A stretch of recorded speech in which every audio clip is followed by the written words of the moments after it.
Yeah, Mega's surviving though, and against Rosalina especially, that can be kind of tough. Speaking of the devil, he gets hit by an errant up air, not realizing that Rosa can throw out more than one, especially if you try to challenge her. Gotta be a little more careful. And now that Jay has the advantage, he's very much welcome to just kind of like wall out Mega. One of the biggest issues that Ikes really have is if you're playing super defensively, it can be kind of difficult to get in. Ooh, nice. So he actually feinted for the ledge trump there. And Jay, not being able to do regular get up, had to choose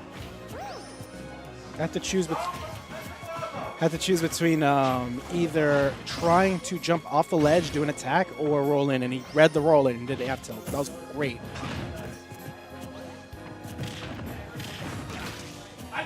So one of the main things that Ike really has in his matchup is that jab attack, which can actually it has enough base knockback to get rid of Luma. Luma has kind of a knockback threshold where if you don't do enough knockback, nothing happens to her.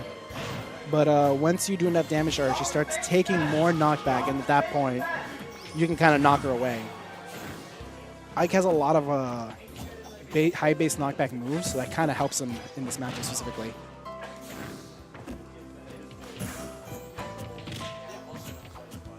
Oh, interesting instance of the re-grab timer, kind of helping Mega a lot there.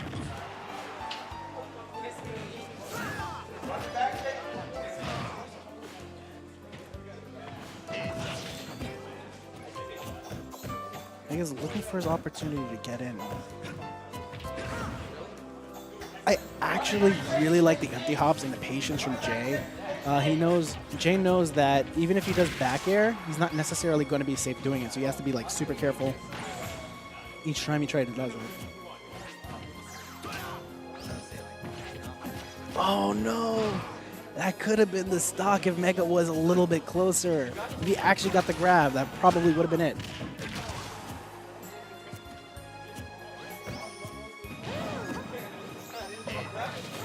And I think a major input error there. That was almost definitely a ledge trump from Mega.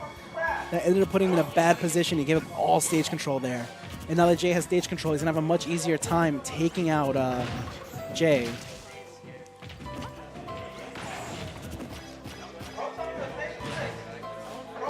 This is so close. Is this going to be... Nope, he has too much rage. He actually is no longer... And just like that, like impatience. Mega knows what he did was wrong. You gotta be a little more patient. Even if you're at a huge disadvantage, you can't just swing randomly and hope that it's gonna land. But Jay, like, just showing a good amount of confidence there. He waited until he had the opportunity and he took it the second he had it. So good stuff there.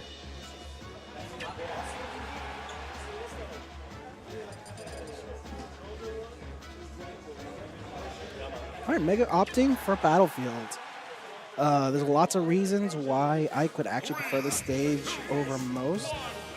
First and foremost being the fact that Battlefield lets him cancel his side Bs like super easily. It gives him like a lot of really good movement options.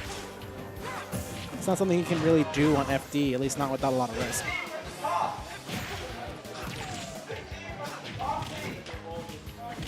And just like that, there's another dead Luma added to the pile.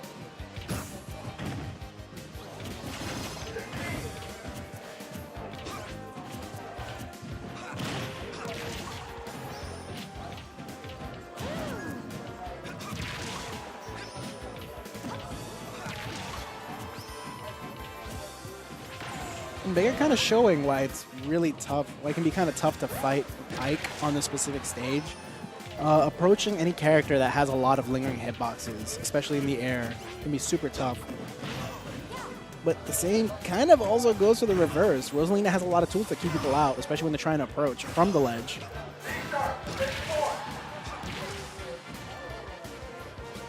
Stage control is going to be really essential in this matchup.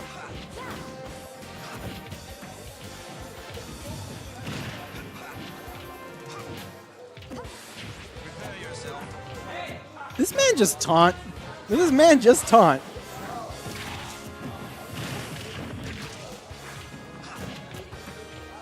I'm not sure I agree with the choice. Never mind. Prove me wrong immediately. Mega choosing to go for Rosa, applying more pressure as opposed to going for Luma. Then he does an up smash, just kind of calling out the jump. And that just destroyed Jay. He went flying. Of course, now Jay needs to get back onto the stage. And he's holding center now. He's got to be super careful about giving it up, especially now that Luma is gone.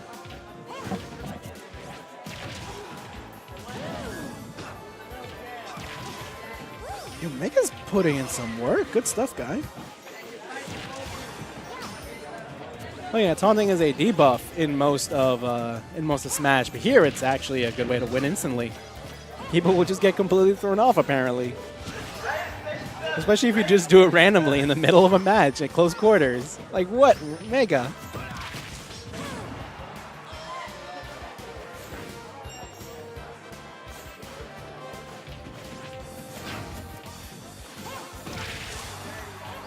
Mega holding advantage super well.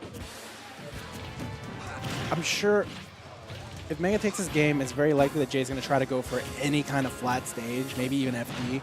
I'm sure Town and City if he doesn't ban it. Otherwise, Smashville or FD. Rosa still does benefit. Nice. Rosa still benefits a lot from having platforms, but he's probably going to be super wary about any triplats after this. Okay, I like that little call out. Mega's getting a little bit too hungry to get a flashy kill, though, and that might end up costing him the set.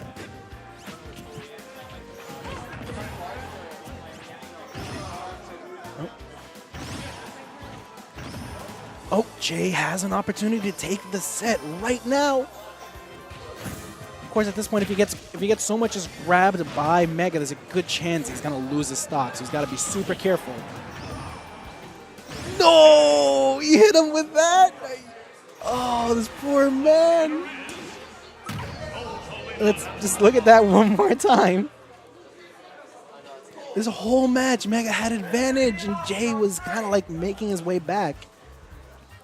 Hey, guys. And then he got hit by the Luma.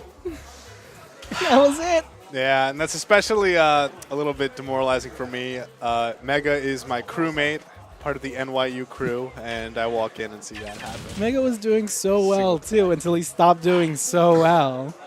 I mean, some Rosa things happened, and I mean, that's just Smash 4. It's a matter of awareness, honestly, because while it can be impossible at times to stop it from happening, it's usually super avoidable. So it's like, don't get hit by that. Like, you always have to be conscious of Luma. It's also a little bit on Mega's part.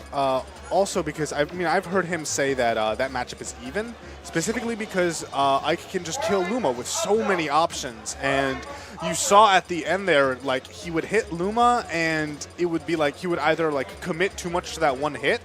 Like, for instance, there was one point where he dash attacked it, knocked Luma away, but Rosa got a grab, so Luma came right back.